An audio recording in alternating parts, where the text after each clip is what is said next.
എല്ലാവർക്കും നമസ്കാരം. ഫ്രണ്ട്സോണിന്റെ പുതിയ വീഡിയോയിലേക്ക് സ്വാഗതം. നമുക്കിന്ന് ഒരു പുതിയ പാഠഭാഗം പഠിക്കാം. നമുക്കറിയാം വിപ്ലവങ്ങളും അങ്ങനത്തെ കാര്യങ്ങളൊക്കെ സ്ഥിരമായിട്ട് PSCക്ക് ചോദിക്കുന്നതാണ്. അപ്പോൾ ലോക രാജ്യത്ത് നടന്ന കാര്യങ്ങൾ നമുക്ക് പഠിക്കാനുണ്ട്. അപ്പോൾ പ്രധാനമായിട്ടും 3 കാറ്റഗറിയായിട്ട് നമുക്ക് തിരിക്കാം. വിപ്ലവങ്ങൾ, പ്രധാനപ്പെട്ട അമേരിക്കൻ, ഫ്രഞ്ച്, റഷ്യൻ, ചൈനീസ് വിപ്ലവങ്ങൾ, പിന്നെ വേൾഡ് വാർ 1, വേൾഡ് വാർ 2, ഇത്തരം കാര്യങ്ങൾ നമുക്ക് പഠിക്കാനുണ്ട്. അപ്പോൾ ഇത് SRT ബേസ് ചെയ്താണ് നമ്മൾ പഠിക്കേണ്ടത്. കാരണം SRTക്കകത്ത് കാര്യങ്ങൾ ചോദിക്കാറുണ്ട്. നിങ്ങൾക്ക് ഇപ്പോൾ അടുത്ത് നടന്ന പരീക്ഷകളെല്ലാം നോക്കിക്കഴിഞ്ഞാൽ മനസ്സിലാവും, അതെല്ലാം SRT ചോദ്യങ്ങൾ തന്നെയായിരുന്നു. അപ്പോൾ നമുക്ക് ബേസിക് ആയിട്ടുള്ള SRT പാഠഭാഗങ്ങൾ പഠിക്കണം. അതിനകത്തെ പോയിന്റ്സ് ഓരോന്ന് എടുത്തിട്ട് കുറച്ചുകൂടെ വിശദമായിട്ടൊന്ന് പഠിക്കാം. അപ്പോൾ നമുക്ക് ലോകത്തെ സ്വാധീനിച്ച വിപ്ലവങ്ങൾ എന്നൊരു ചാപ്റ്റർ ഉണ്ട് സ്റ്റാൻഡേർഡ് 10-നകത്ത്. SRT സ്റ്റാൻഡേർഡ് 10-നകത്ത് ചാപ്റ്റർ 1 അല്ലേ, 1 വരുന്നതാണ്. അപ്പോൾ നമുക്ക് എന്താണെന്ന് നോക്കാം. ഇപ്പോൾ വിപ്ലവങ്ങൾ എന്ന് പറയുമ്പോഴത്തേന് പ്രധാനമായിട്ടും വിപ്ലവ റെവല്യൂഷൻ അല്ലേ, ഇപ്പോൾ ഉള്ള ഒരു അവസ്ഥയിൽ നിന്ന് മാറി ചിന്തിക്കാനായിട്ട് അല്ലേ ഒരു കൂട്ടം ആൾക്കാരെ പ്രചോദനം കൊടുക്കുന്ന കുറച്ച് ചിന്തകൾ, അതിന് വിപ്ലവം എന്നൊക്കെ വേണം പറയാം. അപ്പോൾ ഇതിന് കുറച്ച് ആൾക്കാർ മുന്നോട്ട് വരണം അല്ലേ, അത് ജ്ഞാനോദയം കിട്ടിയവരായിരിക്കും അല്ലെ, എൻലൈറ്റ്മെന്റ് കിട്ടിയവരായിരിക്കും അല്ലേ. അപ്പോൾ നമ്മൾ അടിമകളാണ്, നമുക്ക് സ്വാതന്ത്ര്യം നിഷേധിച്ചിരിക്കുകയാണ്, അങ്ങനത്തെ കാര്യങ്ങളൊക്കെ മനസ്സിലാക്കാനായിട്ട് കുറച്ച് തിരിച്ചറിവും കുറച്ച് പ്രേരക ശക്തികളൊക്കെ വേണം. അങ്ങനത്തെ ആൾക്കാരാണ് എൻലൈറ്റ്മെന്റ് നേടിയവർ അല്ലെ, ജ്ഞാനോദയം നേടിയവർ എന്ന് പറയുന്നത്. അപ്പോൾ അങ്ങനെ 18-ാം നൂറ്റാണ്ടിലാണ് എന്ത് ജ്ഞാനോദയം സംഭവിക്കുന്നത്. ഈ എൻലൈറ്റ്മെന്റ് എന്ന് പറഞ്ഞാൽ സ്വാതന്ത്ര്യം, സമത്വം, അത്തരത്തിലുള്ള ചിന്തകൾ അല്ലെ മനസ്സിലേക്ക് വരികയാണ്. അപ്പോൾ ജ്ഞാനോദയം നടന്ന ഏത് നൂറ്റാണ്ടാണ്? 18-ാം നൂറ്റാണ്ടാണ്. അതിന്റെ ഭാഗമായിട്ടാണ് അല്ലെ നവോത്ഥാനം വരുന്നത്, റിനൈസൻസ്, വലിയ വലിയ പേരുകൾ പറയുന്നു. ഇതെവിടാണ് തുടങ്ങിയത്? യൂറോപ്പിൽ മാത്രമുള്ള അല്ല, നമ്മളിപ്പോൾ പഠിക്കുന്നത് ഈ ചരിത്രം തന്നെ ബ്രിട്ടീഷുകാർ അല്ലെ യൂറോപ്യൻകാർ എഴുതിയ ചരിത്രം തന്നെയാണ്. അപ്പോൾ അവിടുത്തെ കോണ്ടക്സ്റ്റാണ് പറയുന്നത്. ഓക്കെ, ഒരിക്കലും ലോകത്ത് ആദ്യമായിട്ട് ജ്ഞാനോദയം നടന്നത് യൂറോപ്പിലാണ് നമുക്ക് പറയാൻ പറ്റും. Europe, Asia, Africa, north America, അങ്ങനെ ഇനിയും കാര്യങ്ങളൊക്കെ പറയാൻ പോണ്. അപ്പോൾ അതിനെക്കുറിച്ചൊരു ഐഡിയ വേണം അല്ലേ. അപ്പോൾ നമുക്ക് ആദ്യം ഇതിൻ്റെ കിടപ്പൊന്ന് നമുക്ക് പരിശോധിക്കാം. അപ്പോൾ കൂടാതെ നമുക്ക് എങ്ങനെ അമേരിക്കൻ വിപ്ലവം പെട്ടെന്ന് പഠിച്ചെടുക്കാം. അമേരിക്കൻ വിപ്ലവം കേൾക്കുമ്പോൾ നിങ്ങളുടെ മനസ്സിലേക്ക് എന്തൊക്കെയാണ്? ബോസ്റ്റൺ ടീ പാർട്ടി, പാരീസ് ഉടമ്പടി, പിന്നെന്താ തോമസ് പെയിൻ്റെ കോമൺ സെൻസ് എന്ന പുസ്തകം, പിന്നെ കോണ്ടിനെന്റൽ സമ്മേളനങ്ങൾ, ഇങ്ങനത്തെ കുറച്ച് മുൻകാല ചോദ്യങ്ങൾ പെട്ടെന്ന് നിങ്ങൾ മനസ്സിലേക്ക് വരും അല്ലേ. പിന്നെ ഈ ഒരു വർഷം ഓർമ്മ ഉണ്ട് അല്ലേ, അമേരിക്കൻ വിപ്ലവം നടന്ന കാലഘട്ടം 1765, 1783. എന്തിനാണ്, എവിടെ നിന്നാണ് കഥയുടെ തുടക്കം എന്ന് നോക്കുന്നത്. അപ്പോൾ ഇന്ത്യക്ക് ഇതിനകത്തൊരു റോളുണ്ട് അല്ലേ, ഇന്ത്യക്ക് ഇതിനകത്തൊരു റോളുണ്ട്. കാരണം നമുക്കറിയാലോ, ഇവിടെ കോൺസ്റ്റാന്റിനോപ്പിൾ എന്ന് പറഞ്ഞാൽ നമുക്ക് ഏകദേശം ഒരു ലോകത്തിന്റെ ഒരു മാപ്പാണ് വരച്ചിരിക്കുന്നത്. ഏകദേശം ഇതാണ് വടക്കൻ അമേരിക്കൻ കോണ്ടിനെന്റ്, ഇത് തെക്കൻ അമേരിക്കൻ കോണ്ടിനെന്റ്, ഇത് യൂറോപ്പ്, ഈ ഒരു ഭാഗമാണ് യൂറോപ്പ് അല്ലേ, ഇത് ആഫ്രിക്കൻ കോണ്ടിനെന്റ്, ഇത് ഏഷ്യ, ഇത് ഓസ്ട്രേലിയ. ഈ ഒരു രൂപം. ഇത് ഇന്ത്യ കിടക്കുന്നുണ്ടോ? ഓക്കെ, ഇന്ത്യ അല്ലെങ്കിൽ ഏഷ്യയിലേക്ക് വരാണ്ട് യൂറോപ്യർക്ക് അതിയായ ആഗ്രഹം അല്ലേ. അപ്പോൾ വന്നുകൊണ്ടിരുന്നത് ഇവിടെ ഒരു ഏഷ്യയുടെ യൂറോപ്പിന്റെ ഒരു കൂട്ടുപിടിച്ച സ്ഥലമുണ്ട്, കോൺസ്റ്റാന്റിനോപ്പിൾ എന്നൊരു ഭാഗമാണ്.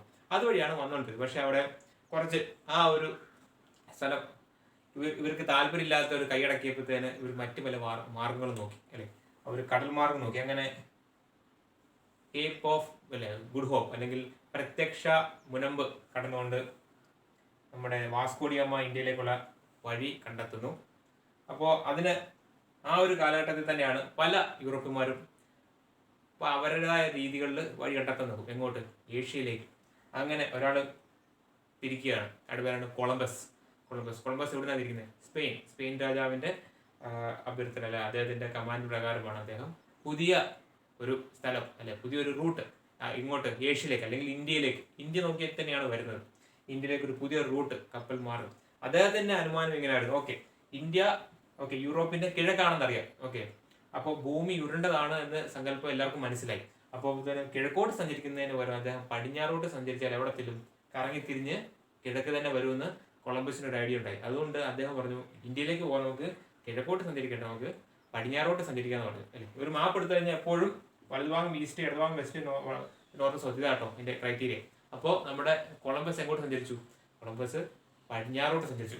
ഇവർക്ക് ആർക്കും ഇങ്ങനൊരു കോണ്ടിനെന്റ് ഇവിടെ ഉണ്ടെന്നുള്ള കാര്യം അറിയത്തില്ല. അപ്പോൾ കൊളംബസ് എങ്ങോട്ട് സഞ്ചരിച്ചു? ഇങ്ങോട്ട് സഞ്ചരിച്ചത് ഈ ഭാഗത്തെത്തി. അവിടെ അദ്ദേഹം റെഡ് ഇന്ത്യൻസിനെ കണ്ടുപിടിച്ചു. വെസ്റ്റിൽ കണ്ട ആ ഒരു വെസ്റ്റിലോട്ട് അല്ലെങ്കിൽ പടിഞ്ഞാറോട്ട് സഞ്ചരിച്ചപ്പോൾ അദ്ദേഹത്തിന് എത്താൻ പറ്റിയ ഒരു സ്ഥലം ഇന്ത്യ ആണെന്ന് അദ്ദേഹം തെറ്റിദ്ധരിച്ചു അല്ലേ. പിന്നീട് അതിന് വെസ്റ്റ് ഇൻഡീസ് എന്നൊക്കെ പേര് നാമൊക്കെ ഉണ്ടായി. അപ്പോൾ പെട്ടെന്ന് അദ്ദേഹം തെറ്റിദ്ധരിച്ച സ്ഥലം പിന്നീട് അദ്ദേഹത്തിന് മനസ്സിലായി ഇന്ത്യ അല്ല, അതൊരു പുതിയൊരു സ്ഥലമാണ്. അദ്ദേഹം ഒന്ന് കയറി നോക്കി. പിന്നീട് സ്പെയിനിലോട്ട് തിരിച്ചു പോയി രാജാവിനെ അറിയിച്ചു. രാജാവെ ഇതുപോലെ പുതിയൊരു സ്ഥലം കണ്ടെത്തി, അവിടെ ഗോൾഡിൻ്റെ ഒക്കെ നിക്ഷേപം ഒത്തിരി ഉണ്ട്. അപ്പോൾ രാജാവിന് ഇൻട്രസ്റ്റ് ആയി. ഉടൻ തന്നെ മറ്റ് യൂറോപ്യൻ രാജ്യങ്ങളും ഇതായിരുന്നു, സ്പെയിൻ മാത്രമല്ല, പ്രത്യേകിച്ച് ഇംഗ്ലണ്ടുകാർ. അപ്പോൾ ഇതിനൊക്കെ മുമ്പ് ഈ അമേരിക്കയിൽ ആരും എത്തിയിട്ട് ഉണ്ടായിരുന്നു. അമേരിക്കയിൽ വേറെ നാവികന്മാർ നേരത്തെ എത്തിയിട്ടുണ്ട്. പക്ഷേ ഒരു വാണിജ്യ അടിസ്ഥാനത്തിൽ ചിന്തിക്കുകയും ഒരു മാസ് പ്രൊഡക്ഷൻ നമുക്ക് ഇത് ഇവിടുത്തെ റിസോഴ്സ് ഉപയോഗിക്കണം എന്ന് പറഞ്ഞുകൊണ്ട് ഇദ്ദേഹത്തിൻ്റെ, അതായത് നമ്മുടെ കൊളംബസിന്റെ യാത്രയ്ക്ക് ശേഷമാണ് അമേരിക്ക അങ്ങനെ ഒരു സ്ഥലമായിട്ട് യൂറോപ്യൻകാർക്ക് ഇൻവെസ്റ്റ് ചെയ്യാനും അല്ലെങ്കിൽ ഇവിടുത്തെ റിസോഴ്സ് എടുക്കാനുമായിട്ടുള്ള ഒരു സ്ഥലമായിട്ട് മാറുന്നത്. അപ്പോൾ ഈ അമേരിക്കയിൽ അപ്പോൾ റെഡ് ഇന്ത്യൻസ് എന്ന് പറഞ്ഞാൽ നേറ്റീവ് ഇന്ത്യൻ, റെഡ് ഇന്ത്യൻസ് അല്ല, നേറ്റീവ് അമേരിക്കൻസ് എന്നാണ് പറയുന്നത്. നേറ്റീവ്, അതാണ് യഥാർത്ഥ നാമം ചരിത്രത്തിൽ പറയുന്നത്, നേറ്റീവ് അമേരിക്കൻസ്. അവരെ അല്ലേ, നമുക്ക് അവരുടെ പിക്ചർ ഉണ്ടല്ലേ, നോക്കിയോ ഇപ്പോൾ ഒരു പിക്ചർ.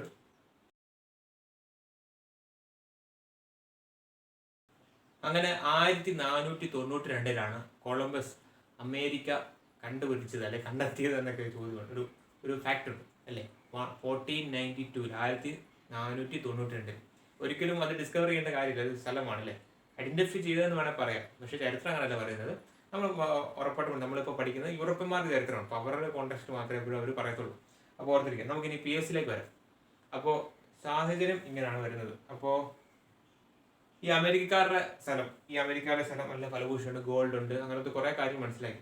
അപ്പോൾ ആദ്യം തന്നെ ഇവിടെ ഇങ്ങനൊരു സ്ഥലമുണ്ടെന്ന് എല്ലാവർക്കും മനസ്സിലായി. ഇപ്പോൾ യൂറോപ്യൻസ് ആയിട്ടുള്ള പ്രധാനപ്പെട്ട ആൾക്കാരാണ് സ്പെയിൻകാർ, ഫ്രാൻസിൽ നിന്നുള്ള ഫ്രഞ്ച്, അതുപോലെ തന്നെ ബ്രിട്ടീഷുകാർ അല്ലെങ്കിൽ ഇംഗ്ലണ്ടിൽ നിന്നുള്ള ആൾക്കാർ.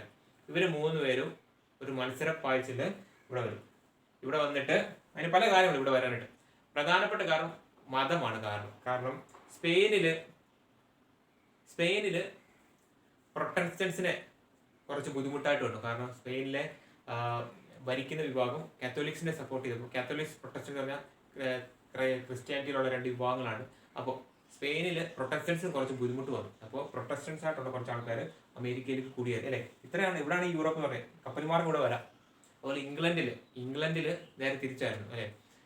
കാത്തലിക്സിന് കുറച്ച് ബുദ്ധിമുട്ടുണ്ടായി. അപ്പോൾ മതപീഡനം തുടങ്ങി. രാജാവിന്റെ മതപീഡനം മൂലം, അതായത് യൂറോപ്പിലെ അല്ലെങ്കിൽ ഇംഗ്ലണ്ടിലെ രാജാവിന്റെ മതപീഡനം മൂലം കപ്പൽ മാർഗം അമേരിക്കയിലെത്തിയ ഒരു വിഭാഗത്തെ വിളിക്കുന്ന പേരെന്ത് എന്ന് PSC ചോദിച്ചിട്ടുണ്ട് കേട്ടോ. തീർത്ഥാടക പിതാക്കന്മാർ എന്നാണ് അവർ അറിയപ്പെടുന്നത്. ചരിത്രം എന്താണ്? തീർത്ഥാടക പിതാക്കന്മാർ. അപ്പോൾ തീർത്ഥാടക പിതാക്കന്മാരും സ്പെയിനിൽ നിന്നുള്ളവരും ഫ്രഞ്ചിൽ നിന്നുള്ള അല്ലെങ്കിൽ ഫ്രാൻസിൽ നിന്നുള്ളവരും എല്ലാവരും പല കോളനിയും ഉണ്ടാക്കി അല്ലേ. ബ്രിട്ടന് കുറച്ച് കോളനി ഉണ്ടായിരുന്നു. ഫ്രാൻസിനും നല്ല രീതിയിൽ കോളനൈസ് ഉണ്ടായിരുന്നു. അപ്പോൾ അങ്ങനെ അവർ കോളനൈസ് തുടങ്ങി. കോളനൈസ് പറഞ്ഞാൽ നമ്മളിൽ നിന്ന് അല്ലേ, നമ്മളെ കണ്ടി വിവരം കുറഞ്ഞ ആൾക്കാരെ പെട്ടെന്ന് ഭരിക്കാൻ എളുപ്പമാണല്ലേ. അതേ ഒരു നടപടിയാണ് അവരെടുത്തു അല്ലേ. അവരുടെ വേഷഭൂഷാദികൾ കണ്ടപ്പോൾ തന്നെ അവർ ട്രൈബ്സാണ്, തലയിൽ തൂവലൊക്കെ വെച്ചിട്ടുള്ള അങ്ങനത്തെ ട്രൈബ്സാണ്. അപ്പോൾ അങ്ങനത്തെ ഒരു കണ്ടപ്പോൾ അവർ സ്വാഭാവികം അടിമപ്പെട്ടു പോയി. അങ്ങനെ പ്രധാനമായിട്ടും ഒരു 1706 ആ 1700 ശേഷം ഒരു 13 കോളനീസ് പ്രധാനപ്പെട്ട ഇവിടെ ഈ ഏരിയയിലാണ് 13 കോളനീസ് കണ്ടോ. ഈ ഒരു ഭാഗം കണ്ടോ അമേരിക്കയുടെ ഇവിടെ ആയിട്ട് 13 കോളനീസ്. ആ കോളനീസ് ഇംഗ്ലണ്ട് എസ്റ്റാബ്ലിഷ് ചെയ്തു. നോക്കിയേ പിക്ചർ കണ്ടോ.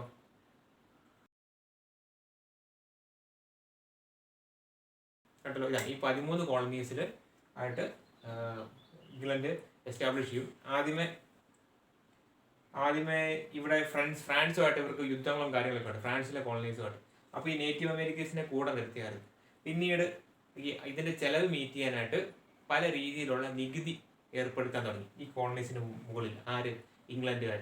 അപ്പോൾ അതിനകത്ത് പ്രധാനപ്പെട്ട ഒരു നികുതി മെർക്കന്റിലിസം എന്ന് പറഞ്ഞൊരു നികുതിയാണ്. അതുകൂടാതെ മെയിനായിട്ട് പഞ്ചസാര മനഃപൂർവ്വം ഇങ്ങോട്ട് ഇമ്പോർട്ട് ചെയ്യപ്പെട്ടു. അതുപോലെ സ്റ്റാമ്പ് ഡ്യൂട്ടി എന്ന് പറഞ്ഞൊരു നികുതി ഏർപ്പെടുത്തി. അപ്പോൾ പഞ്ചസാര ഇമ്പോർട്ട് ചെയ്തപ്പോഴത്തേനും അതാണ് മെയിൻ പഞ്ചസാര നികുതി പറഞ്ഞ നികുതിയാണ്. അവർക്ക് ആവശ്യമില്ലാത്തതാണ് പഞ്ചസാര, പക്ഷേ എന്നിട്ട് ഇമ്പോർട്ട് ചെയ്തിട്ടും കമ്പൽസറി ആയിട്ട് മേടിപ്പിക്കുക റെഡ് ഇന്ത്യൻസിനെ കൊണ്ട് അല്ലെങ്കിൽ നേറ്റീവ് അമേരിക്കൻസിനെ കൊണ്ട്, എന്നിട്ട് പൈസ ഇടാക്കുക. അങ്ങനെ ഒരു പരിധിയിൽ കൂടുതൽ ചൂഷണമായപ്പോൾ എന്ത് വന്നു, അതെ അവർക്ക് ബോധോദയം ഉണ്ടായി. അങ്ങനെ ഈ 13 കോളനീസും ഇതിനകത്ത് ഇവിടെ ഒരു സെൻട്രൽ പോയിന്റ് പറഞ്ഞാൽ ഫിലാഡൽഫിയ. ബോസ്റ്റൺ എന്ന് പറഞ്ഞ സ്ഥലം അറിയാം. ബോസ്റ്റൺ ഒരു ഷോർ ഏരിയ ആണ്. ബോസ്റ്റൺ ഏകദേശം ഈ വാദം ഫിലാഡൽഫിയ ഇടയ്ക്കൊരു സ്ഥലമാണ് ഈ ഫിലാഡൽഫിയയിൽ അവർ ഒത്തുചേരും 3 പ്രാവശ്യമായിട്ട് അല്ലേ. നമുക്ക് INC സമ്മേളനം പോലെ അവർക്ക് പ്രധാനപ്പെട്ട 3 സമ്മേളനമുണ്ട്. അതാണ് കോണ്ടിനെന്റൽ സമ്മേളനങ്ങൾ എന്ന് പറയുന്നത്. ഓക്കെ, അപ്പോൾ അതിനകത്ത് വെള്ളായിട്ടൊരു വിഭാഗത്തിന് അവർക്ക് ലീഡറിനെ കിട്ടും. അതാണ് രണ്ടാമത്തെ കോണ്ടിനെന്റൽ സമ്മേളനത്തിൽ അവർക്ക് ജോർജ് വാഷിങ്ടൺ എന്നൊരു ലീഡറിനെ കിട്ടും. ആ ലീഡറിന്റെ നേതൃത്വത്തിൽ അവർ യുദ്ധം ചെയ്യുന്നതാണ്. യുദ്ധം മെയിനായിട്ട് ഈ ഒരു കാലഘട്ടത്തിലാണ് നടക്കുന്നത്. അപ്പോൾ അങ്ങനെ യുദ്ധം ചെയ്യുന്ന കാര്യങ്ങളും അതുപോലെ ബ്രിട്ടൻ തിരിച്ച് സ്വാതന്ത്ര്യം കൊടുക്കാതിരിക്കാൻ ശ്രമിക്കുന്നു. അങ്ങനെ കുറച്ച് കാര്യങ്ങളും അവരുടെ അവസാനം പാരീസ് ഉടമ്പടിയിൽ വന്ന് എത്തിച്ചേർന്നു. അതിനിടയ്ക്ക് ഫ്രാൻസുകാർ അല്ലെ ഫ്രഞ്ചിലെ ആൾക്കാർ നേറ്റീവ് അമേരിക്കൻസ് കൂടെ നിന്ന് ഇംഗ്ലണ്ടിനെതിരെ ഫൈറ്റ് ചെയ്യുന്നത്, അങ്ങനത്തെ കാര്യങ്ങളാണ് ഈ അമേരിക്കൻ വിപ്ലവം. ഇതാണ് കഥയുടെ പ്ലോട്ട്. അപ്പോൾ ഏത് രാജ്യം സഹായിച്ചത്? ഫ്രാൻസ് അല്ലേ. അതുകൊണ്ടാണ് പിന്നീട് ഇങ്ങനൊരു സാധനം കണ്ടിട്ടുണ്ടോ, ഒരു പ്രതിമ, അമേരിക്കയിൽ ഒരു പ്രതിമയില്ല ഇങ്ങനെ ഒരു നിയമദേവത ഇങ്ങനെ നിൽക്കുന്ന ഒരു പ്രതിമയില്ലേ, Statue of Liberty. Statue of ലിബർട്ടിക്ക് പണിത് കൊടുത്താരാ? ഫ്രാൻസുകാരാ. എവിടെ പണിതേക്കുന്നത്? അമേരിക്കയിലാണ് പണിതേക്കുന്നത്. അപ്പോൾ ഇതിൻ്റെ ഒരു സ്മരണാർത്ഥം ഗിഫ്റ്റായിട്ട് അമേരിക്കയ്ക്ക് കൊടുത്താണ്. ഇതൊക്കെയാണ് ഇതിൻ്റെ പ്ലോട്ട്. ഈ പ്ലോട്ട് മനസ്സിലാക്കി വെക്കണം. കാരണം പല ഡിഗ്രിയിലായിക്കോട്ടെ, 10th ആയിക്കോട്ടെ, LGS ആയിക്കോട്ടെ, ഈ ഒരു പ്ലോട്ട് മനസ്സിലാക്കി വെച്ച് കഴിഞ്ഞാൽ നമുക്ക് ഓപ്ഷനിൽ നമുക്ക് എലിമിനേറ്റ് ചെയ്യാൻ പറ്റും കുറേ കാര്യങ്ങൾ. ഓക്കെ അല്ലേ? ഈ പ്ലോട്ട് മനസ്സിലാക്കാം. ഇനി നമുക്ക് PSCയുടെ ആസ്പെക്ട് ഓഫ് വ്യൂവിൽ എന്താണ് കുറിക്കൊള്ളുന്നതെന്ന് പഠിക്കാം അല്ലേ. അപ്പോൾ നമ്മൾ പറഞ്ഞതായിരുന്നു തീർത്ഥാടക പിതാക്കന്മാർ ആരായിരുന്നു? ഇംഗ്ലണ്ടിൽ മതപീഡനം മൂലം അല്ലേ, ഇംഗ്ലണ്ടിലെ രാജാവിന് മതപീഡനം മൂലം അമേരിക്കയിലേക്ക് കുടിയേറിക്കപ്പെട്ട ആൾക്കാരെയാണ് തീർത്ഥാടക പിതാക്കന്മാർ എന്ന് പറയുന്നത്. അപ്പോൾ അങ്ങനത്തെ കുറച്ച് കാര്യങ്ങൾ നമുക്കിനി നോക്കാം. പ്രധാനപ്പെട്ട കാര്യങ്ങൾ നോക്കാം. അമേരിക്കൻ വിപ്ലവം നടന്ന നൂറ്റാണ്ട് എന്ന് ചോദിച്ചാൽ എന്തായാലും 18ാം നൂറ്റാണ്ടാണ്. 18ാം നൂറ്റാണ്ട് അമേരിക്കൻ വിപ്ലവം നടന്ന നൂറ്റാണ്ട് 18ാം നൂറ്റാണ്ട്. ആ കാലയളവ് ചോദിച്ചാൽ എന്താണ്? 1765 1783, 1765 to 1783.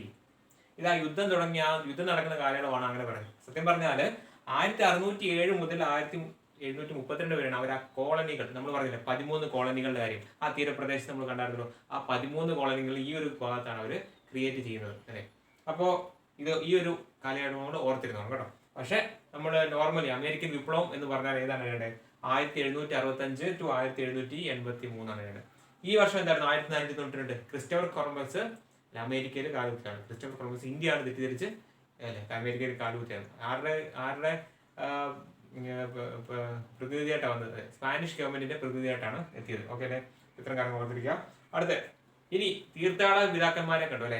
ഇംഗ്ലണ്ടിൽ ഉണ്ടായിരുന്ന മതപീഡനം മൂലം അവിടുന്ന് കപ്പൽ മാർഗം വടക്കേ അമേരിക്കയിൽ അല്ലെങ്കിൽ നോർത്ത് അമേരിക്കൻ കോണ്ടിനെന്റിൽ എത്തിയ ആൾക്കാർ, അല്ലെങ്കിൽ യൂറോപ്യന്മാർ, അല്ലെങ്കിൽ സ്പെസിഫിക് ആയിട്ട് ഇംഗ്ലണ്ടുകാർ ആരാണ്? അവര് തീർത്ഥാടക പിതാക്കന്മാർ എന്നാണ് അറിയപ്പെട്ടത്. അവര് സഞ്ചരിച്ച കപ്പലിന് വരാൻ മെഫ്ലർ, ഇത് എസ്റ്റാറ്റിക്കത്ത് പറയുന്നുണ്ടോ, മെഫ്ലർ കപ്പലിലാണ് അവർ എത്തിയത്. ഇത് സ്പെഷ്യലായിട്ട് നോട്ട് ചെയ്യണം. മെഫ്ലർ കപ്പൽ. ഓക്കെ, മെഫ്ലർ കപ്പൽ, മെഫ്ലർ. ഓക്കെ. ഇനി പല സ്ഥലത്ത് മെയ്ഫ്ലവർ എന്നൊക്കെ ഇടയ്ക്ക് കണ്ടിരുന്നു. അത് നമ്മുടെ എസ്റ്റാറ്റിക്കകത്ത് മേഫ്ലർ എന്നാണ് കൊടുത്തിരിക്കുന്നത് കേട്ടോ. ഓക്കെ. ഇനി പിന്നീട് അവർ നികുതി ഏർപ്പെടുത്തിയത്. മെയിനായിട്ട് പഞ്ചസാര, തേയില, ഗ്ലാസ് എന്നീ ഉൽപ്പന്നങ്ങൾക്കാണ് നികുതി ഏർപ്പെടുത്തിയത്. അതുപോലെ സ്റ്റാമ്പ് ഡ്യൂട്ടി എന്ത് വെച്ചാലും സ്റ്റാമ്പ് ഒരുവഹിപ്പിച്ചിട്ട് അതിന് നികുതി അടയ്ക്കാൻ പറ്റും. അങ്ങനത്തെ ഓരോ നികുതി ഇറക്കി. അപ്പോൾ അതും ഓർത്തിരിക്കുക. അപ്പോൾ പ്രധാനമായിട്ട് ഈ നികുതികളെല്ലാം ഒരു പേര് പറയുന്നതാണ് മെർക്കന്റിലിസം അല്ലേ. ഇംഗ്ലണ്ടുകാർ അമേരിക്കയിൽ തുടങ്ങിയ നികുതിയാണ് എന്താണ്? അമേരിക്കയിൽ വ്യാപാരികളുമായിട്ട് ചേർന്ന് ഇംഗ്ലണ്ടുകാർ തുടങ്ങിയ നികുതിയാണ് മെർക്കന്റിലിസം. എന്താണ് മെർക്കന്റിലിസം? ഓക്കെ. അതിനെതിരായിട്ട് പ്രതിഷേധങ്ങൾ തുടങ്ങി. ആദ്യത്തെ പ്രധാനപ്പെട്ട പ്രതിഷേധം 1773 ഡിസംബർ 16 നടന്ന ബോസ്റ്റൺ ടീ പാർട്ടിയാണ്. ബോസ്റ്റൺ ടീ പാർട്ടി അറിയില്ല? ബോസ്റ്റൺ പെട്ടെന്ന് നമ്മൾ കാണിച്ചായിരുന്നു. ബോസ്റ്റൺ ടീ പാർട്ടി എന്താ സംഭവം? അത് കപ്പൽ നങ്കൂരം ഇട്ടിരുന്നു. അപ്പോൾ റെഡിൻസിന്റെ വേഷം ധരിച്ചുകൊണ്ട് അവിടുത്തെ നേറ്റീവ് അമേരിക്കൻസ് ട്രൈബ്സിന്റെ വേഷം ധരിച്ചുകൊണ്ട് നേറ്റീവ് അമേരിക്കൻസ് 342 പെട്ടി തേയില കടലിലേക്ക് എറിഞ്ഞു. എന്താണ് ഈ ഒരു നമ്പർ ഓർക്കെടുത്തിരിക്കണേ? എസ്റ്റാറ്റിക്കകത്തുണ്ട്. അതുകൊണ്ടാണ് 342 പെട്ടി തേയില കടലിലേക്ക് എറിഞ്ഞു. ഇതാണ് ബോസ്റ്റൺ ടീ പാർട്ടി. അപ്പോൾ ഏത് രാജ്യമാണ് തേയില നികുതിക്കെതിരെ ഇതുപോലെ പ്രതിഷേധം ഉയർത്തിയെന്ന് വെച്ചാൽ ഏതാണ്? ഇംഗ്ലണ്ടിനെതിരെ അമേരിക്കയാണ്. അമേരിക്കയാണ്. Okay. Boston tea party 1773 December 16. ഇത് പഠിക്കണം. 1773 ഡിസംബർ 16. ഓക്കെ. അപ്പോൾ പ്രതിഷേധങ്ങൾ കോർഡിനേറ്റ് ചെയ്യപ്പെടണം. അതിനുവേണ്ടി കോണ്ടിനെന്റൽ സമ്മേളനങ്ങൾ നടന്നു. ഓക്കെ. ഞാൻ പറഞ്ഞു ഫിലാഡൽഫിയ കാണിച്ചു തന്നിരുന്നു. ആ ഫിലാഡൽഫിയയിൽ 13 കോളനികളും ആദ്യത്തെ സമ്മേളനത്തിൽ വന്നില്ല. ഒരാൾ വിട്ടുനിന്നു. അയാളാണ് ജോർജിയ. ഒരു കോളനി വന്നില്ല എന്ന് ആദ്യത്തെ സമ്മേളനത്തിൽ. ഈ 1774 ആദ്യത്തെ സമ്മേളനം. 3 സമ്മേളനം നടന്നായിരുന്നു. 1774, 1775, 1776 3 സമ്മേളനമാണ്. ആദ്യത്തെ സമ്മേളനത്തിൽ ആര് വന്നില്ല? ജോർജിയ വന്നു. അങ്ങനെ 12 കോളനീസാണ് അന്ന് ആദ്യത്തെ സമ്മേളനത്തിൽ മീറ്റ് ചെയ്തത്. അതിനകത്ത് ഒരു സമ്യമായ രീതിയിലായിരുന്നു കാര്യങ്ങൾ പോയത്. ഓക്കെ. നമ്മൾ എന്താ മിതമായ രീതിയിൽ സഭ്യമായി സംസാരിച്ച് നോക്കും. ഇത് കേൾക്കുന്നുണ്ടോ നോക്കല്ലേ. അപ്പോൾ അവർ എഴുതി തയ്യാറാക്കി നിവേദനം കൊടുത്തു രാജാവിന് നിവേദനം സമർപ്പിച്ചു. ചുമ്മാ പറഞ്ഞു വെച്ചു, നിങ്ങൾ ലീവ് ചെയ്യുക അല്ലേ എന്ന് പറഞ്ഞുകൊണ്ട് ഇത് നിർത്തുക, പരിപാടി നാട്ടിലേക്ക് തിരിച്ചു പോവുക. പക്ഷെ അത് നടന്നോ? ഇല്ല. 1774 സമ്മേളനത്തിൽ നിവേദനം കൊടുത്തു. പക്ഷെ അത് ഫലം കണ്ടില്ല. പിന്നീട് ഒരു കൊല്ലം കഴിഞ്ഞു. 1775 ഒരു താരോദയം. ജോർജ് വാഷിങ്ടൺ ഒരു കമാൻഡന്റായിട്ട് അദ്ദേഹം ചാർജെടുക്കണം. ആർമി ലീഡറായിട്ട് ചാർജെടുത്താണ്. ഫൈറ്റ് ചെയ്യാം, ഒന്നും നോക്കണ്ട, ഫൈറ്റ് ചെയ്യാം. അപ്പോൾ ജോർജ് വാഷിങ്ടനെ കമാൻഡറായിട്ട് നിയമിക്കുന്നതാണ് 1775 സമ്മേളനത്തിൽ. കോണ്ടിനെന്റൽ ഇതെല്ലാം എവിടെ വെച്ചാണ്? ഫിലാഡൽഫിയ വെച്ചാണ്. പിന്നെ ഒരു വർഷം കഴിഞ്ഞിട്ടാണ് 1776 ജൂലൈ 4 സ്വാതന്ത്ര്യ പ്രഖ്യാപനം. ആര് പ്രഖ്യാപിക്കും? ഇവരെ തന്നെ പ്രഖ്യാപിക്കും. കോണ്ടിനെന്റൽ സമ്മേളനത്തിൽ പങ്കെടുക്കുന്നവരെ തന്നെ പ്രഖ്യാപിക്കും. അപ്പോൾ അവർ ഭരിക്കുന്ന ആൾക്കാർ വെറുതെ ഇരിക്കും? ഇല്ല. അപ്പോൾ സ്വാഭാവികമായിട്ട് എന്ത് തുടങ്ങി? യുദ്ധം തുടങ്ങി. 1776 ജൂലൈ 4 സ്വാതന്ത്ര്യ പ്രഖ്യാപനം. ആ സ്വാതന്ത്ര്യ പ്രഖ്യാപനം എഴുതി തയ്യാറാക്കിയവരാണ് തോമസ് ജെഫേഴ്സണും ബെഞ്ചമിൻ ഫ്രാങ്ക്ലിനുമാണ്. അപ്പോൾ ഈ ഏറ്റവും ക്രൂഷ്യലായിട്ടുള്ള വർഷം എന്ന് പറഞ്ഞാൽ ഈ 3 സമ്മേളനങ്ങളിൽ 1775 രണ്ടാമത്തെ സമ്മേളനമാണ്. കാരണം അന്നാണ് ജോർജ് വാഷിങ്ടനെ ആർമി കമാൻഡറായിട്ട് നിയമിക്കുന്നത്. അതുപോലെ തന്നെ വേറൊരു സമ്മേളനം, ഒരു ലഘുലേഖ. മാധ്യമങ്ങളിലൂടെ എല്ലാവരും അറിയിക്കണം അല്ലേ, നമ്മളിത് നമ്മളിങ്ങനെ ഭരിച്ചുകൊണ്ടിരിക്കുകയാണ്, അടിമക്കാരാക്കിക്കൊണ്ടിരിക്കുകയാണ്. ലഘുലേഖ തയ്യാറാക്കും. ആര് തയ്യാറാക്കും? തോമസ് പെയിൻ ഒരു ലഘുലേഖ തയ്യാറാക്കും. അതിന്റെ പേരാണ് കോമൺ സെൻസ്. ഓക്കെ അല്ലേ? കോമൺ സെൻസ് എന്നൊരു ലഘുലേഖ തയ്യാറാക്കും. ആര്? Thomas pain. എന്തിനു വേണ്ടി? ആൾക്കാരെ ഒന്ന് ബോധോദയം കൊണ്ടുവരാൻ അല്ലേ, ഉദ്ബോധിപ്പിക്കാൻ അല്ലേ, എന്നെ എൻലൈറ്റ്മെന്റ് ചെയ്യാൻ വേണ്ടി. നമ്മളെ ഭരിച്ചുകൊണ്ടിരിക്കുകയാണ് ഇംഗ്ലണ്ടുകാരെ, നമ്മൾ അടിമകളെ പോലെ ഒരു രാജ്യത്തിന് കീഴിലാണ് എന്ന് പറഞ്ഞുകൊണ്ട് ഒരു കാര്യങ്ങളൊക്കെ പറഞ്ഞ് എല്ലായിടത്തും ഈ 13 കോളനികളും ഇത് വിറ്റഴിക്കപ്പെട്ടു. അങ്ങനെയാണ് കോമൺ സെൻസ് ആ ലഘുലേഖ എല്ലാവരും അറിയും, എല്ലാവരും വായിക്കും, എല്ലാവർക്കും ഒരു എൻലൈറ്റ്മെന്റ് ആവും. അങ്ങനെ യൂണിറ്റിയോടെ ഉണ്ടാവും അല്ലേ, നമുക്ക് എതിർക്കണമെന്ന്. അപ്പോൾ മാസ് സപ്പോർട്ട് ആകെ കിട്ടും ഈ കോണ്ടിനെന്റൽ സമ്മേളനങ്ങൾക്കും അതിനകത്ത് തീരുമാനങ്ങൾക്കും കിട്ടും. അപ്പോൾ അതിന് പിന്നിൽ പ്രവർത്തിച്ച ആരാണ്? അത് എഴുതിയതാരാണ്? തോമസ് പെയിൻ ആണ്. എന്താണ് ആ ലഘുലേഖയുടെ പേര്? Common sense. ഓക്കെ അല്ലേ? അപ്പോൾ അത് രണ്ടും സംഭവിക്കുന്നത് 1775 ജോർജ് വാഷിങ്ടനെ കമാൻഡറായിട്ട് 1775 നിയമിക്കുന്നു. അതുപോലെ തോമസ് പെയിൻ കോമൺ സെൻസും എഴുതുന്നു. ഓക്കെ, അപ്പോൾ ഇത്രയും കാര്യങ്ങളാണ്.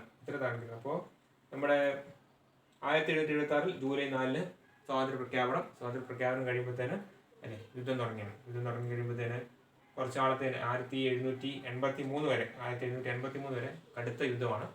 പല പ്രാവശ്യമായിട്ട്. കാരണം ഇവർക്കൊരു അഡ്വാൻറ്റേജ് അല്ലെങ്കിൽ നമുക്ക് നോർത്ത് അമേരിക്ക എടുക്കുന്നു, സൗത്ത് അമേരിക്ക എടുക്കുന്നു. ഇവിടെയാണ് യൂറോപ്പ്, ഇംഗ്ലണ്ട്. ഇവർക്ക് കപ്പൽ മാർഗം വരണം. അധികം ട്രൂപ്സിനെ ഇങ്ങോട്ട് കൊണ്ടുവരാൻ പറ്റില്ല. അപ്പോൾ ഇവർ ഏതെങ്കിലും ഷോർ സിറ്റീസിൽ വന്നു. പക്ഷേ ലോകത്തിലെ ഏറ്റവും ശക്തമായ ആർമി ആയിരുന്നത് അപ്പോൾ ഇംഗ്ലണ്ടിൻ്റെ. അപ്പോൾ ഇവിടെ ഓരോ ഹാർബർ കേന്ദ്രീകരിച്ചാണ് ഇംഗ്ലണ്ടുകാർ ചെയ്തത്. പക്ഷേ ഇവർക്ക് ആദ്യം ആർമാൻ ശരിക്കും ഷൂട്ട് ചെയ്യാൻ പോലും ഈ ജോർജ് വാഷിങ്ടന്റെ കുട്ടികൾക്ക് അറിയത്തില്ല, അല്ലെ അവിടുത്തെ ആർമിയിലുള്ള ആൾക്കാർക്ക് അറിയത്തില്ല. ഫ്രാൻസ് പോലുള്ള രാജ്യങ്ങളാണ് പിന്നീട് സപ്പോർട്ട് കൊടുക്കുന്നത്. അങ്ങനെ പിന്നെ അതിനിടയ്ക്ക് ശൈത്യം വരുമ്പോഴത്തേനും പല ബുദ്ധിമുട്ടുണ്ടാവും. മീൻസ് മഞ്ഞുകാലം വരും. ഇവിടെ നോർത്ത് ഏരിയ പറഞ്ഞാൽ മഞ്ഞ് വീഴ്ചയുള്ള സ്ഥലം. അപ്പോൾ മഞ്ഞുകാലം വരുമ്പോൾ ആ യുദ്ധത്തിനെ ബാധിക്കും. അങ്ങനെയാണ് ഈ ഏകദേശം ഒരു 8 കൊല്ലത്തോളം നീണ്ടുപോകും. അവസാനം തിരിച്ച് സ്വാതന്ത്ര്യം കൊടുക്കുകയാണ് ചെയ്യുന്നത്. അപ്പം ബാക്കി ഡീറ്റെയിൽസ് നമുക്ക് നോക്കാം. അങ്ങനെ യുദ്ധം തുടങ്ങി. യുദ്ധം അവസാനിച്ച വർഷം 1781. യുദ്ധം അവസാനിച്ചത് 1781 പക്ഷേ യുദ്ധം പൂർണ്ണമായിട്ടും അവസാനിച്ചത് ഉടമ്പടി ഒപ്പിട്ടതുകൊണ്ടാണ്. ആ ഉടമ്പടിയുടെ പേരാണ് പാരീസ് ഉടമ്പടി. ഇത് മുൻകാല ചോദ്യമല്ലേ, അത് എന്നാ വന്നതെന്നും എന്നൊരു ചോദ്യമാണ്. അതാണ് 1783. അവിടെ നമ്മൾ കാലയളവ് 1765 to 1783 എന്ന് പറയുന്നത്. പക്ഷേ യുദ്ധം റിയൽ ഫൈറ്റ് അവസാനിച്ചത് 81 അവസാനിച്ചു. പാരീസ് ഉടമ്പടി നടക്കുന്നത് 1783 1783. ഇനി പിന്നീട് ഭരണഘടന എഴുതണം. ലോകത്തെ ആദ്യത്തെ ലിഖിത ഭരണഘടന എന്താണ്? ലോകത്തെ ആദ്യത്തെ ലിഖിത ഭരണഘടന അമേരിക്കൻ ഭരണഘടനയാണ് അല്ലേ. അമേരിക്കൻ ഭരണഘടന നേതൃത്വം കൊടുത്ത ആരാണ്? James Madison. ഇത് മുൻകാല ചോദ്യമല്ലേ, ജെയിംസ് മാഡിസൺ അല്ലേ. അമേരിക്കൻ ഭരണഘടന അല്ലേ വ്യക്താവ് ലീഡറായിട്ട് നിന്ന ആരാണ്? James Madison. ഓക്കെ അല്ലേ. അപ്പോൾ ലോകത്തെ ആദ്യത്തെ ലിഖിത ഭരണഘടന അമേരിക്കൻ ഭരണഘടന. പിന്നെ എവിടെ വെച്ചാണ് ഈ ഭരണഘടനാ സമ്മേളനങ്ങൾ നടന്നത്? ഫിലാഡൽഫിയ. കോണ്ടിനെന്റൽ സമ്മേളനങ്ങൾ നടന്ന അതേ സ്ഥലത്ത് തന്നെയാണ് ഭരണഘടനാ സമ്മേളനങ്ങളും നടന്നത്. എവിടെ? ഫിലാഡൽഫിയ. ഓക്കെ അല്ലേ. ആദ്യത്തെ president George Washington army commander ആണല്ലോ. അദ്ദേഹം വളരെ ഇന്റലിജന്റ്, അതുപോലെ ഭയങ്കര വിസ്ഡമുള്ള ആളാണ്. അപ്പോൾ അദ്ദേഹം ഞാൻ ഈ പ്രസിഡന്റ് ആവുന്നില്ല എന്ന് പറഞ്ഞ് മാറിക്കയറി. അപ്പോൾ ആക്ച്വലി പ്രസിഡന്റ് ആണോ, കിങ് ആണോ, അതോ ലീഡർ ആണോ എന്നൊരു ക്വസ്റ്റ്യൻ വന്നു. എന്താണ് വിളിക്കേണ്ടത്? അമേരിക്കൻ ജനതയെ നയിക്കേണ്ട ആളെ എന്താ വിളിക്കേണ്ടത്? അപ്പോൾ അവിടുത്തെ ക്ലബ്സിലേക്ക്, ഇപ്പോൾ ഒരു ചെറിയൊരു ക്ലബ്ബുകളിലേക്ക് തലവനെ അല്ലെങ്കിൽ ലീഡറിനെ പ്രസിഡന്റ് എന്നാണ് വിളിച്ചുകൊണ്ടിരുന്നത്. അപ്പോൾ അത്രയും ചെറിയൊരു പേര് കൊടുത്താൽ മതി എന്ന് ഈ ജോർജ് വാഷിങ്ടൺ തന്നെയാണ് പറഞ്ഞത്. അതുപോലെ പ്രസിഡന്റിന്റെ ഡൂസ് ആൻഡ് ഡോൺസ് അല്ലെങ്കിൽ അദ്ദേഹത്തിന്റെ പവറും കാര്യങ്ങളെല്ലാം ഈ ജോർജ് വാഷിങ്ടൺ തന്നെയാണ് എഴുതി വെച്ചിരിക്കുന്നത്. ഓക്കെ. അപ്പോൾ ജോർജ് വാഷിങ്ടൺ വളരെ ഇഷ്ടമുള്ള ആളായിരുന്നു. അദ്ദേഹം അധികം കാലം നിന്നുമില്ല. അത് വളരെ മലപ്പുറം മാറുമായിരുന്നു, വിഡ്രോ ചെയ്യുമായിരുന്നു കുറച്ച് നാൾ കഴിഞ്ഞപ്പോഴത്തേക്ക്. ഓക്കെ, അപ്പോൾ പ്രസിഡന്റ് പദവി കേട്ടോ, പ്രസിഡന്റ് എന്നാണ് അമേരിക്കൻ ലീഡറിനെ വിളിക്കുന്നത്. അപ്പോൾ പ്രസിഡന്റ് ആശയം അറിയാലോ, പ്രസിഡന്റ് ആശയം ഇന്ത്യൻ ഭരണഘടന അവർ ഇവിടുന്ന് കടമെടുത്തിരിക്കുന്നത് അമേരിക്കയിൽ നിന്ന്, അങ്ങനെയൊക്കെ ചോദ്യമുണ്ട്. അപ്പോൾ ആദ്യത്തെ പ്രസിഡന്റ് ആരാണ്? George Washington. ഓക്കെ, പിന്നെ പ്രധാനപ്പെട്ട 2 ആശയങ്ങൾ ലോകത്തിന് വേണ്ടി അമേരിക്കൻ സ്വാതന്ത്ര്യ സമരം നൽകി. ഒന്ന് റിപ്പബ്ലിക്കൻ ആശയം, അല്ലെങ്കിൽ ഒരു രാഷ്ട്രത്തിൻ്റെ തലവനെ അവർ എല്ലാവരും ഇലക്ട് ചെയ്യുകയാണ്, അല്ലാതെ ഒരു മൊണാർക്കിയോ അങ്ങനത്തെ കാര്യങ്ങളൊന്നും അല്ല, അല്ലെ റിപ്പബ്ലിക്കൻ അല്ലേ, ആൻഡ് ഇലക്റ്റഡ് ഹെഡ്, അതാണ് അല്ലേ റിപ്പബ്ലിക്കൻ എന്ന ആശയം. പിന്നെ ഫെഡറൽ രാഷ്ട്രം, അമേരിക്കയിലെ പ്രൊവിൻസുകളാണ്, നമുക്കിവിടെ സ്റ്റേറ്റ് ഉള്ള പോലെ ഓരോ പ്രൊവിൻസിനും നല്ല രീതിയിലുള്ള സ്വാതന്ത്ര്യ അവകാശമുണ്ട്, അങ്ങനത്തെ ഒരു ആശയം. അതാണ് ഫെഡറൽ രാഷ്ട്രം എന്ന് പറയുന്നത്. ഫെഡറൽ രാഷ്ട്രം എന്നൊരു കൺസെപ്റ്റും ലോകത്തിന് ആദ്യമായിട്ട് സമർപ്പിച്ച ആരാണ്? അമേരിക്കൻ സ്വാതന്ത്ര്യം. പിന്നെ കുറച്ച് വോട്ടിങ്സും കാര്യങ്ങളുണ്ട്, അതൊന്നും നോക്കാം നമുക്ക്. മനുഷ്യന് ചില അവകാശങ്ങളുണ്ട്, അത് ഹനിക്കാൻ ഒരു ഗവൺമെൻറ്റിനും അവകാശമില്ല. ജോൺ ലോക്കിൻ്റെ വാക്കുകളാണ്, അല്ലേ ജോൺ ലോക്ക്. ഈ 2019 ചോദിച്ചിരുന്നു. ഈ അമേരിക്കൻ സ്വാതന്ത്ര്യമായിട്ട് ബന്ധപ്പെട്ട ആളാണ് ജോൺ ലോക്ക്. ഇദ്ദേഹമാണ് കോൺഗ്രസ് സമ്മേളനങ്ങളിലൊക്കെ ജോർജ് വാഷിങ്ടൻ്റെ കൂടെയൊക്കെ പങ്കെടുക്കുന്ന ആളാണ് ജോൺ ലോക്ക്. ഏതെങ്കിലും ഒരു വിദേശ ശക്തിക്ക് ഈ വൻകര ദീർഘകാലം കീഴടങ്ങി കഴിയണമെന്നുള്ളത് ഒരു യുക്തിക്ക് നിരക്കുന്നതല്ല. ഇത് തോമസ് പെയിൻ പറഞ്ഞാണ്. തോമസ് പെയിൻ ആരാന്ന് ചോദിച്ചാൽ നമ്മൾ പറഞ്ഞല്ലോ, കോമൺ സെൻസ് പറഞ്ഞ ലഘുലേഖ തയ്യാറാക്കി അദ്ദേഹമാണ് തോമസ് പെയിൻ. പിന്നെ അവസാനം ഒരു കോട്ടിങ്സ് എച്ചയാട്ടിക്കത്ത് പറയുന്നുണ്ട്, സ്വാതന്ത്ര്യം തന്നെ അമൃതം, സ്വാതന്ത്ര്യം തന്നെ ജീവിതം, പാരതന്ത്ര്യം മാനികൾക്ക് മൃത്യേക്കാൾ ഭയാനകം. ഇതാണ് കുമാരനാശാൻ്റെ ഒരു ഉദ്ബോധനം എന്ന കൃതിക്കകത്തുനിന്നുള്ളതാണ്. കൂട്ടുകാർ, നമ്മൾ ഇന്ന് പഠിച്ചത് അമേരിക്കൻ വിപ്ലവമാണ്. ലോകത്തെ സ്വാധീനിച്ച വിപ്ലവങ്ങളകത്ത് അമേരിക്കൻ വിപ്ലവമാണ് ഇന്ന് പഠിച്ചത്. അപ്പോൾ നമ്മൾ ഇത് വീണ്ടും കാണാം. വളരെ ഇമ്പോർട്ടൻറ്റ് ടോപ്പിക്കാണ്. അടുത്ത വരുന്ന എല്ലാ എക്സാംസും, പ്രത്യേകിച്ച് 10th ലെവൽ മെയിൻസിന് ഇത് വളരെ ഇമ്പോർട്ടൻ്റ് ആണ്. റയർ ക്വസ്റ്റ്യൻസ് വരും. അപ്പോൾ നമുക്ക് തൽക്കാലം ഇത് വീണ്ടും കാണുക, പഠിക്കുന്നവരെ വീണ്ടും കാണുക. അപ്പോൾ നമുക്ക് അടുത്ത സെഷനിൽ കാണാം. Till then take care and bye. Thank U.